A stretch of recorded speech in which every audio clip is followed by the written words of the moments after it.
Hello guys, আসসালামু আলাইকুম। কেমন আছেন আপনারা সবাই? আশা করি ভালো আছেন। আমি আলহামদুলিল্লাহ ভালো আছি। তো গাইস, এখানে আমি গেসিং রুমে মানে পাক রুমে সামসাইড দেখেন, এটা হচ্ছে সিংয়ের জন্য, সিং বসানোর জন্য, রাইস কুকার বসানোর জন্য। এই জায়গাটায় রাইস কুকার বসবে আর এটা সিং বসবে। আর এখানে একটা গ্যাপ দেওয়া হয়েছে, এটার মধ্যে চুলা বসবে। আর তারপরে এখানে আছে আর দুইটা সামসাইড। এটি মূলত টাইস হবে, দেখাই আপনাদেরকে। দেখেন জিনিসটা, এই যে অন্ধকারের জন্য কিছু দেখা যাচ্ছে না। এখানে মূলত এটা হচ্ছে পাকঘর, এটা পাকঘর, এটা পাকঘর। আর এটা হচ্ছে বাথরুম, এটা বাথরুম, এটা বেডরুম। এই বেডরুমের লগে এই বেডরুমের সাথে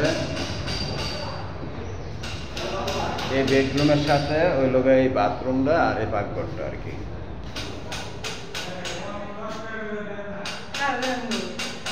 দেখাই নাকি এই জানবো মালিক জানগা কে মালিক তো সেদিকে দৌড় দিচ্ছে।